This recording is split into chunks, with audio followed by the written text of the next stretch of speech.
Hey, salut, je suis Evan Tapo et je suis de HNC Executive Education, membre de HNC, groupe HNC Business Solution Holding. Et on a été très heureux de savoir que vous êtes nombreux à regarder des vidéos comme celle-ci. Nous sommes en train de mettre plus de 1000 vidéos, extraits de claquage digital, extraits de Executive Leadership Workshop, des cours parfaits qu'on mettra sur cette chaîne YouTube pour vous. Et si vous ne voulez absolument rien rater, vous savez ce que vous avez fait, bien, tiens, vous vous abonnez juste là, et vous ne raterez aucune de nos 1000 prochaines vidéos que nous mettrons sur cette plateforme pour vous. On se parle très vite. Comme vous le savez maintenant, il y a plusieurs types de managers.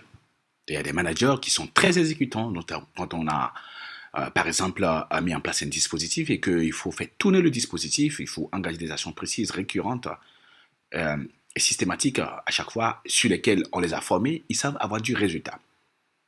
Ensuite, il y a des managers qui font juste de l'administration. Ils sont capables de signer, de participer à des réunions, et parfois de faire partie de plusieurs comités, sans être en mesure, effectivement, de faire autre chose que d'administrer et de signer et de traiter parfois. Et puis ensuite, il y a les managers constructeurs, qui sont des optimisateurs de systèmes de relations, de cas stratégiques, qui s'obligent donc du coup et se donnent comme objectif de faire évoluer les choses. L'une des choses que nous avons remarqué dans notre expérience d'accompagnement et de coaching des managers dans les entreprises, c'est qu'effectivement, il y a quelqu'un qui peut être nommé à son poste et qui ne fait pas tout ce qu'il ou elle est supposé faire. Par exemple, on va nommer un comptable à son poste et il va se concentrer sur comment il va s'organiser pour répondre aux sollicitations de la direction générale et des autres départements. Pendant ce temps, il y a d'autres aspects de sa fonction qu'il est en train de négliger. Et comme on dit, pas de nouvelles, bonne nouvelle. Lorsqu'il n'a pas la pression, lorsqu'il ne sent pas les délais venir, lorsqu'il ne sent pas le besoin de prendre en charge un aspect donné parce que c'est devenu très urgent, il ou elle alors croise les bras et s'en tient donc au quotidien, s'en tient aux sollicitations classiques et ne fait pas clairement de la construction. Alors, ceci est d'autant plus vrai lorsque, par exemple, l'entreprise n'a pas une certaine maturité managériale. Ou du moins, les pratiques, les approches, les processus, les systèmes qui ont été déployés précédemment sont en train d'être désuets et dépassés par les nouvelles normes. Alors, les gens ne savent pas qu'ils ont besoin de faire des choses. Je donne un exemple très simple. Il y a beaucoup de managers qui ne savent pas que c'est de leur obligation, par exemple, de construire les outils, des modèles d'outils qui vont permettre à leurs collaborateurs d'exécuter les tâches qui leur sont confiées de façon systématique. Et quand je suis le collaborateur, donc du coup, pour faire de la recherche et trouver des outils, comme peut-être ils ont eu à faire eux-mêmes. Ils ne savent pas que c'est eux qui ont la responsabilité, par exemple, de bâtir des systèmes. Ils ne savent pas que c'est eux qui ont la responsabilité de pouvoir créer des normes. Par exemple, de faire des checklists que les gens sont supposés pouvoir suivre pour pouvoir vérifier si à chaque fois ils sont en train de produire et délivrer les résultats qui sont attendus d'eux, ou bien s'ils vont y arriver, parce qu'ils vérifient à chaque fois si les points critiques ont été suivis. Exactement comme si vous donnez à une personne une recette de cuisine, des ingrédients et, on va dire, une cuisinière qui va lui permettre alors de pouvoir préparer avec, naturellement, les différents ustensiles de cuisine. Donc, lorsque on ne travaille pas à développer cette exhaustivité, eh bien, Ok, magnifique. Vous êtes en train d'adorer cette vidéo, mais vous savez quoi? On a un bonus pour vous. Vous allez juste cliquer en bas là. Il y a un e-book, un cadeau spécial qu'on a mis à votre disposition, un test ou une checklist. Vous cliquez juste et vous allez en profiter en plus de regarder cette vidéo jusqu'à la fin et bien sûr de vous abonner. Lorsque on ne travaille pas à développer cette exhaustivité, eh bien, en général, il y a beaucoup d'enjeux alors de son poste qu'on laisse en plan. Et c'est pour ça que nous sommes à ce point très important, très critique selon nous, où le manager, quoi qu'il en soit, il doit s'arrêter de temps en temps et très souvent et se demander, est-ce que j'arrive à atteindre un niveau d'exhaustivité? Est-ce que tout ce qui est prévu dans le cadre de mon poste, en termes de planification, en termes de déploiement, en termes d'encadrement, en termes de délégation, en termes d'optimisation, en termes d'amélioration continue, en termes d'administration, est-ce que je suis en train de faire tout ce que je dois faire en termes d'accompagnement, de contrôle, de management, des équipes? Est-ce que je suis en train de faire tout ce qu'il y a lieu de faire? Sinon, quels sont les aspects qui sont très déterminants et que si je les fais, vont me permettre d'améliorer mes résultats? Comme je l'ai dit, la plupart des gens se transforment en une agence d'exécution avec leurs équipes et exécutent les instructions venant de la direction générale ou des entités supérieures. Il ne s'oblige pas alors à anticiper, il ne s'oblige pas alors à optimiser, il ne s'oblige pas alors à se dire, cet aspect est très important. Par exemple, si les déclarations ne sont pas toujours faites à bonne date, ça devient un aspect très important que je dois prendre en charge. Alors, le fait, par exemple, de faire le suivi de la rentabilité et mettre en place un bon système de contrôle de gestion fait partie des prérogatives d'un comptable ou d'un DAF, par exemple. Il doit alors s'assurer que ceci est fait de façon optimale. Le fait de s'assurer qu'il y ait un suivi régulier des rapprochements, c'est quelque chose de très déterminant lorsqu'on est comptable. Que les imputations soient faites maximum J+1, que certaines opérations soient automatisées, qu'on ne soit pas obligé de faire du manuel, vont être des éléments déterminants, par exemple, du métier d'un comptable. Il doit alors élaborer des plans pour pouvoir aller à la prise en charge.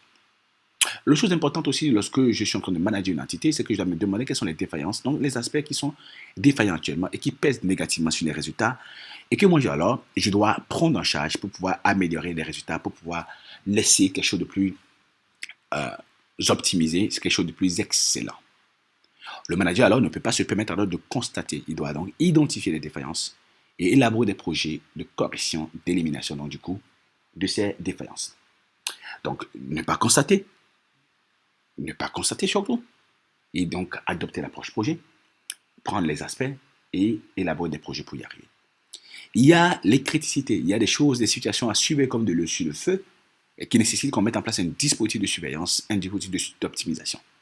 Eh bien, le manager doit alors déployer ce dispositif d'optimisation. Par exemple, lorsque notre trésorerie est tendue, eh bien, le suivi des comptes, le suivi rigoureux du plan de trésorerie, la mise en place d'un plan de trésorerie, la mise à jour régulière de ce plan de trésorerie va devenir quelque chose de très critique pour moi lorsque je suis le comptable ou bien le directeur financier ou le comptable d'une entreprise, par exemple.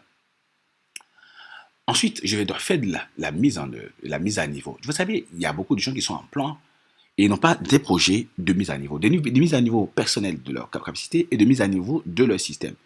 Et ne se demandent pas qu'est-ce que les meilleurs comptables de mon domaine sont en train de faire pour chaque aspect et que moi je peux faire, que je peux prendre en compte, que je peux ajouter, que je peux améliorer avec une touche personnelle à moi pour atteindre un niveau supérieur de résultats.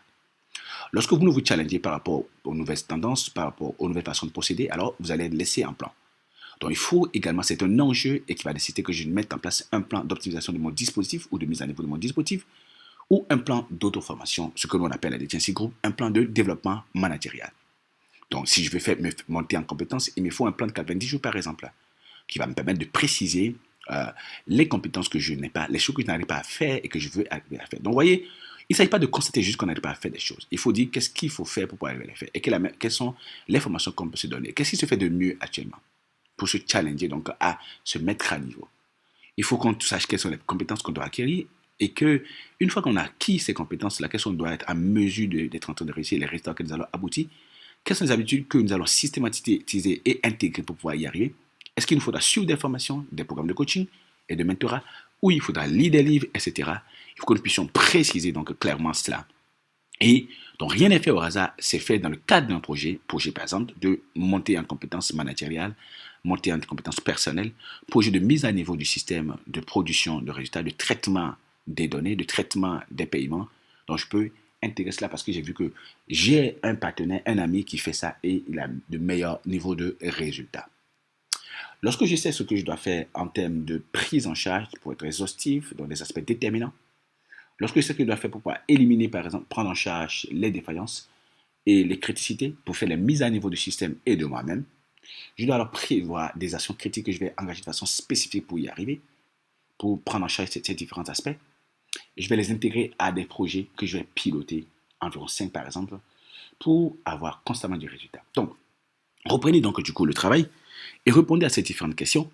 Et maintenant, listez des actions, classez-les par famille d'actions, prévoyez des dates précises et puis donnez un nom à chaque famille d'actions que vous allez appeler programme ou projet.